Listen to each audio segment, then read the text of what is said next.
If you want to change your living situation, you need to move out of your home or you need a home, this is the video for you. I'm going to help you work on getting in the best mental, energetic, emotional state to manifest that house or apartment. First thing I want you to do is, I know there are reasons you want to move out of the situation that you're in, but I need us to shift the energy away from the thing that you want and start finding 5 things a day that are incredible and amazing about the place where you are right now. My home currently, it has some good things, it has some downsides. The more I focus on the downsides, the more those bother me, and I'm not ready to leave my home situation. I don't know how ready you are to leave, but we need to find the positives. Here's what I want you to do.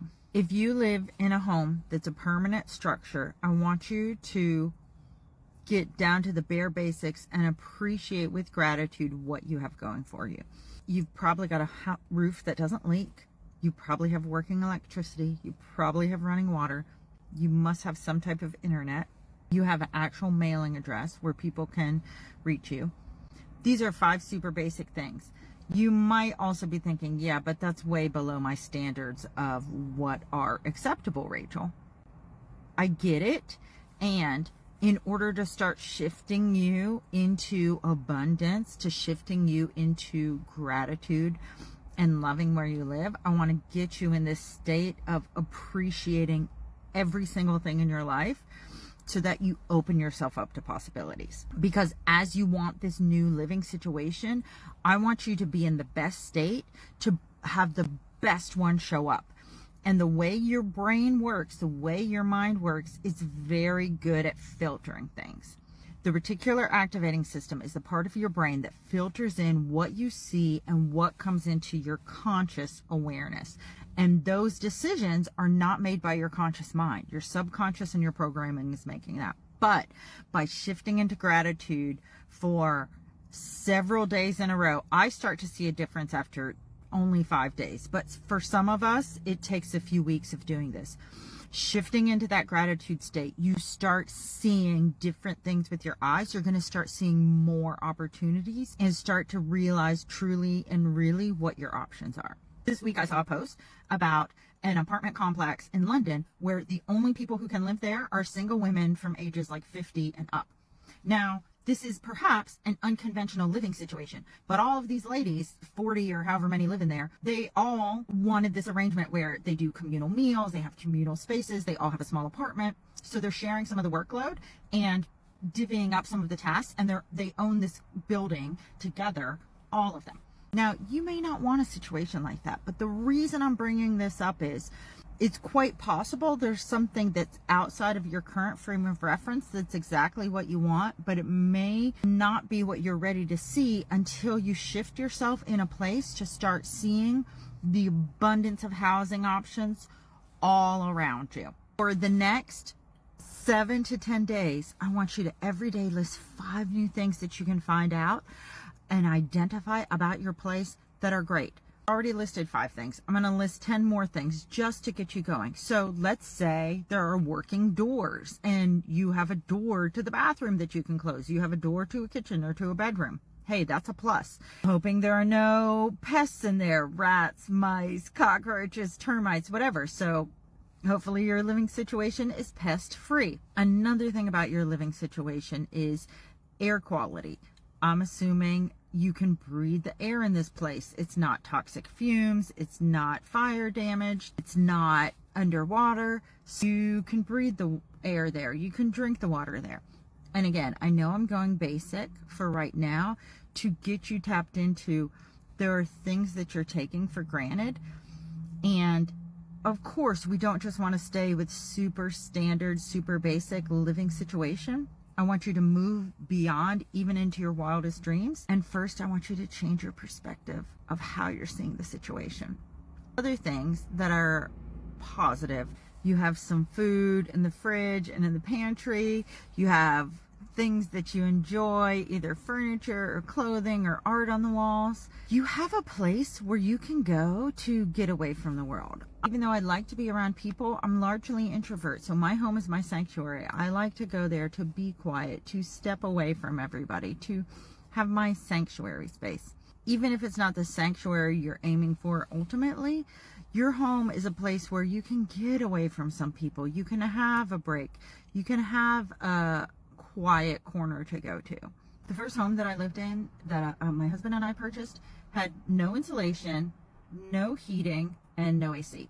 I'm not saying heating and AC are essentials everywhere you live, but where we lived, heating was essential and AC was very much desired. We installed insulation in the place. We brought the house up to our standards as best as we could. And now the house where I live in, every time the heat works great or the AC works great, I think, wow, isn't it nice to have working heat, working AC? My home is a comfortable temperature. The temperature of your home is comfortable. You have walls that have insulation. You have walls that protect you from the elements.